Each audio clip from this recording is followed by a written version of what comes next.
Bienvenidos estudiantes a un anexo de la clase 4 de nuestra materia Lengua y Literatura 1. En este anexo de la clase 4 vamos a trabajar con clases de palabras. Si bien es un tema que ya vimos en clases anteriores, vamos a profundizar en algunas de ellas.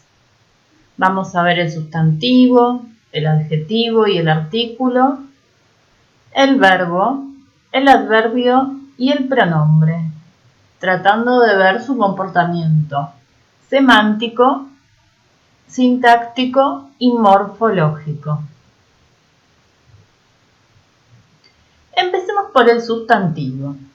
Los sustantivos, semánticamente, se dividen en dos grandes grupos: los sustantivos propios y los sustantivos comunes. Los sustantivos propios son los que indican los nombres, ya sea de personas o de lugares. Los nombres de personas como María, Pedro o Juan, y los nombres de lugares como París, Francia, España, Argentina. Los comunes se dividen en dos grandes grupos: los abstractos y los concretos. Los abstractos nos indican sensaciones, sentimientos como amor, odio, celos, envidia, o también esperanza, paz, etc.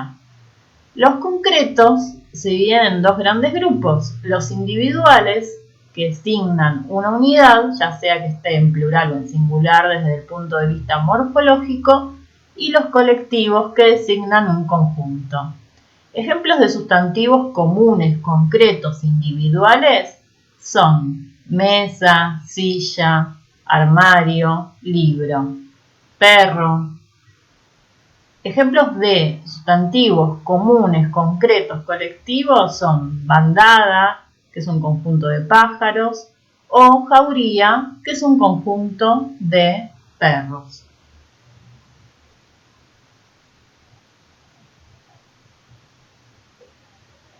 Entonces, los comunes nombran en forma general elementos de la misma clase, como casa, gato, profesor. Los propios dijimos que se refieren a los nombres, como Diego, Londres o Chile. Los abstractos indican conceptos, ideas o sentimientos sin presencia física: amor, miedo, paciencia.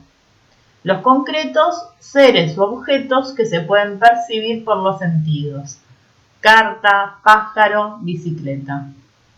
Los individuales nombran en forma particular a un solo elemento, como oveja, perro o abeja. Los colectivos nombran un grupo: rebaño, jauría, enjambre. Contables son aquellos objetos o cosas que pueden ser enumerados, como libro, cuchara o billete. Los incontables no se pueden contar, aunque sí medir o cuantificar. Por ejemplo, la nieve, el azúcar o la leche.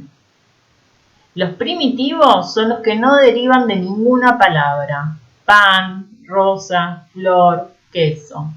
Los derivados son los que provienen de otra palabra, como panadero, que proviene de pan, rosal, que proviene de rosa, florería, de flor, y quesillo, de queso. Y finalmente, los compuestos son los que están formados por más de una palabra, como abre latas, saca puntas o limpia vidrios. Morfológicamente, los sustantivos tienen singular y plural, y su género puede ser masculino o femenino.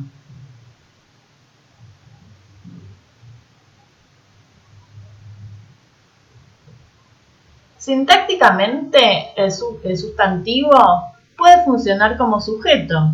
Si yo digo Juan estudió geometría, el sustantivo propio Juan estaría funcionando como sujeto de la oración. También son núcleo de la construcción sustantiva. Por ejemplo, tomé café con leche.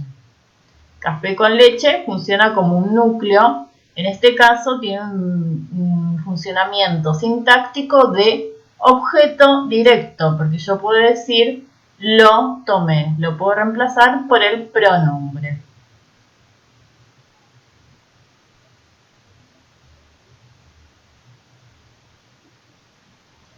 Vamos a ver ahora los adjetivos.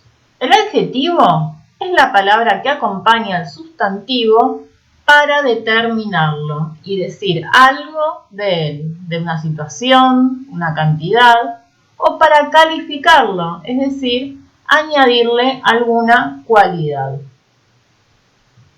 En este sentido, semánticamente, tenemos distintos tipos de adjetivos, como el adjetivo calificativo, por ejemplo, alto, bajo, inteligente.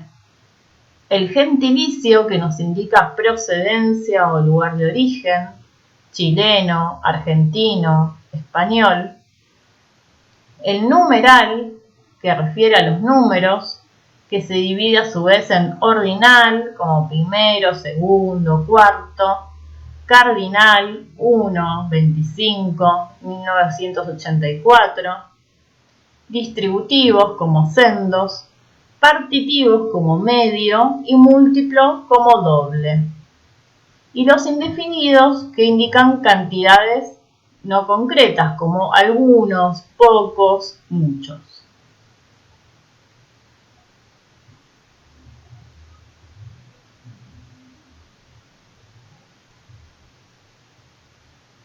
Sintácticamente, el adjetivo funciona como modificador directo del núcleo del sustantivo. Ejemplo, una persona capaz. El adjetivo capaz está modificando directamente al sustantivo persona.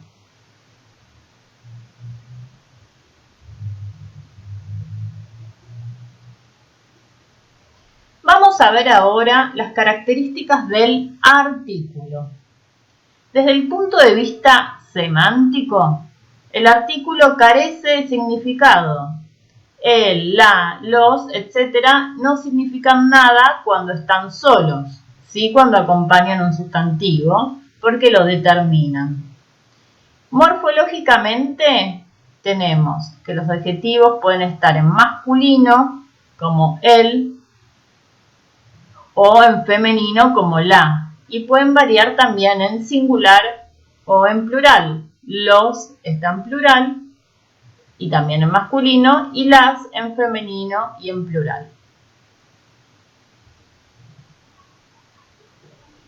¿Cómo se comportan los adjetivos desde el criterio sintáctico?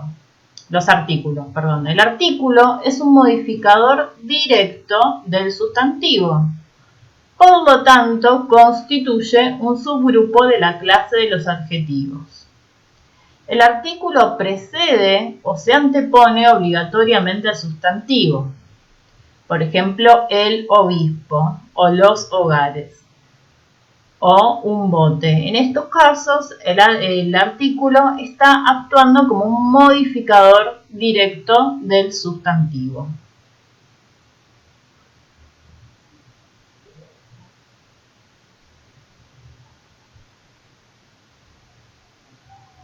Vamos a ver ahora los verbos.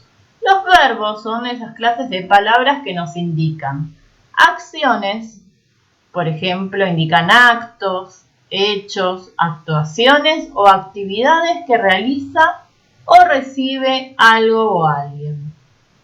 Ejemplos de las acciones son hablar, andar, reír, caminar, cantar, escribir, cocinar, pintar.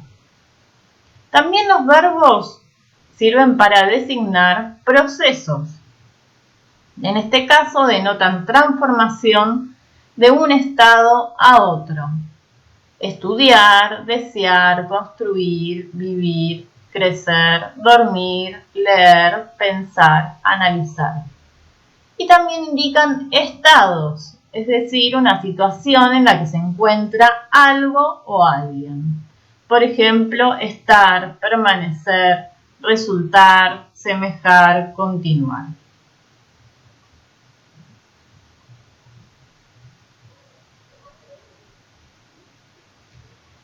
Morfológicamente, los verbos indican persona. Tenemos la primera y la segunda y la tercera persona. Número, singular, plural. Tiempo, pretéritos, pasados, también los presentes y el futuro. Modo, indicativo, subjuntivo, imperativo y voz, es decir, nos indican si están en voz activa o en voz pasiva. Todos estos accidentes gramaticales se marcan en la desinencia del verbo. Si yo analizo, por ejemplo, un verbo como cantó, la desinencia de la O me está indicando que hace referencia a una tercera persona, del número singular, del tiempo pretérito perfecto simple, del modo indicativo y está en una voz activa.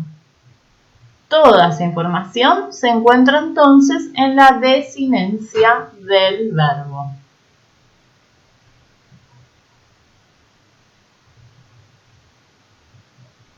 Vamos a ver ahora cómo actúan los tiempos verbales en la narración. El pretérito perfecto simple y el imperfecto. Sirven para narrar eventos, es decir, para contar eventos del pasado se usa el pretérito perfecto simple.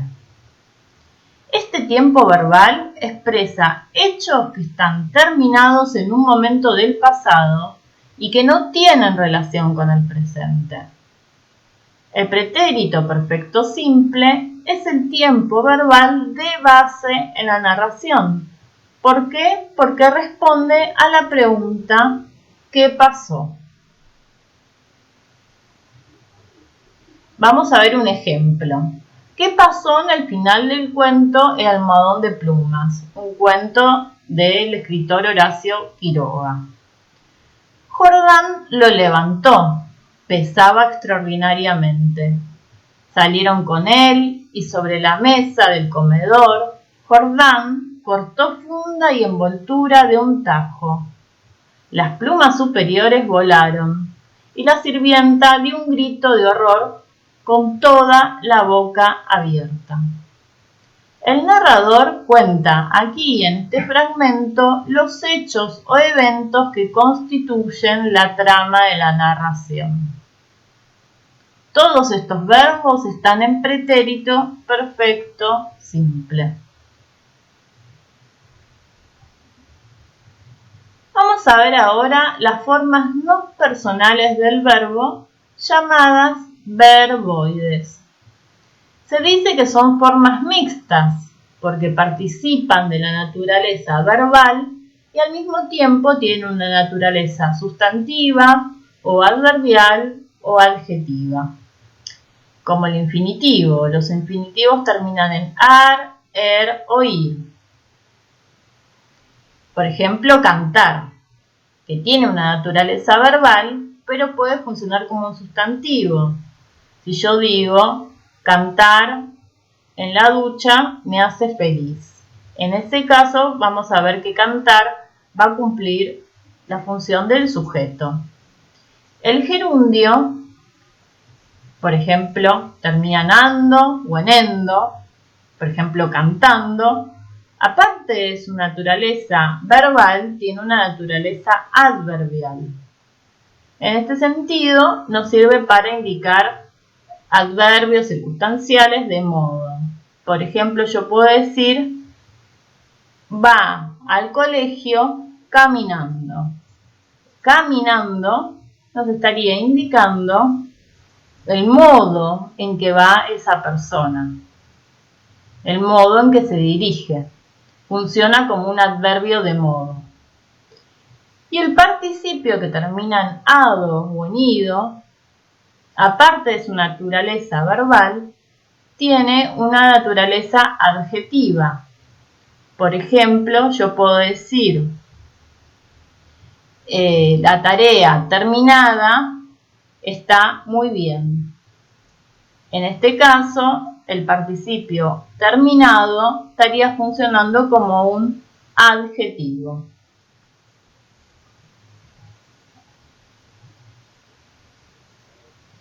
Entonces, para repasar, el infinitivo termina en ar, er o ir. Ejemplos: amar, temer, partir.